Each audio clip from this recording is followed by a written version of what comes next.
대장동 사업 특혜 로비 의혹을 수사하고 있는 검찰이 오늘 오전 대장동 사업 설계에 관여한 전 성남도시개발공사 투자사업팀장 정민용 변호사를 소환했습니다. 남욱 변호사도 다시 불러서 조사 중이라고 하는데요. 자세한 내용은 서울중앙지검을 연결하겠습니다.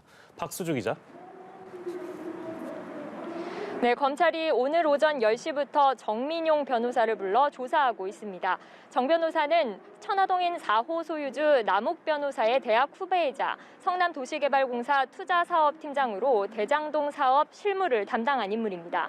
최근 언론 보도로 대장동 사업과 관련한 내용을 당시 이재명 성남시장에 직접 보고했다는 의혹이 제기되기도 했는데요.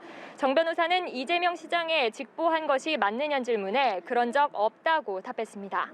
정 변호사는 대장동 개발과 관련한 공모 지침서를 당시 이 시장에게 직접 보고하러 갔다는 취지로 주변에 말한 것으로 전해졌는데 검찰은 이 부분의 사실관계를 확인할 것으로 보입니다.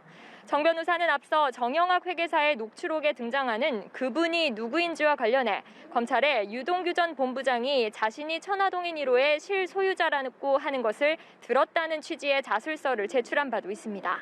검찰은 오늘 오전 남욱 변호사도 불러 조사에 들어갔습니다. 어제도 검찰이 관련자들을 조사했는데요. 어떤 점을 조사하고 있는지도 설명해 주시죠. 네, 검찰은 어제 남 변호사와 화천대유 대주주 김만배 씨를 불러 조사했습니다. 두 사람을 상대로 대장동 사업이 민간 사업자에 유리하게 설계된 경위와 유동규 전 본부장에게 대가를 지급하기로 약속했는지 등을 거듭 추궁한 것으로 알려졌는데요. 검찰은 또 어제 성남도시개발공사 초대 사장이던 황무성 전 사장도 참고인 신분으로 불러 조사했습니다. 황 전 사장은 2015년 3월 임기 절반을 남겨두고 돌연 사퇴했는데 연합뉴스TV와의 인터뷰 등을 통해 당시 2인자라 불린 유한기 개발본부장으로부터 대장동 민간사업자 공모 공고 전후 사퇴 압박이 있었다고 폭로한 바 있습니다. 사퇴 이후 유동규 전 본부장이 사장 직무대행을 맡아 대장동 민간사업자 선정과 이익배분 협상에 관여한 것으로 드러나면서 사퇴 경위에 의문이 제기되고 있는데요. 검찰은 황 전 사장에게 사퇴 경위는 물론 공사 내부 의사결정 과정에서 유 전 본부장 역할 등을 캐물은 것으로 파악됐습니다.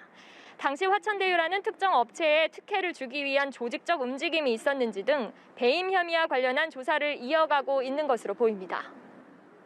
네, 검찰이 조만간 김만배 씨와 남욱 변호사에 대한 구속영장을 청구할지를 결정할 예정이라고요? 네, 검찰은 조만간 김만배 씨와 남욱 변호사에 대한 구속영장 청구 여부를 결정할 방침입니다. 앞서 검찰은 김 씨 구속에는 실패했고 남 변호사는 체포한 뒤 영장 청구 없이 풀어준 바 있는데요. 영장 청구가 예상되는 가운데 특히 관심이 쏠리는 건 이번에 배임 혐의가 적용될지입니다.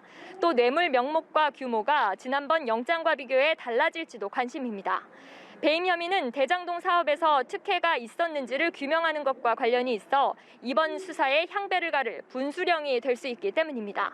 앞서 검찰은 배임 혐의를 추가해 유 전 본부장을 구속한 뒤 20일간 수사해놓고도 정작 공소장에는 배임 혐의를 담지 못해 거센 비판을 받았습니다.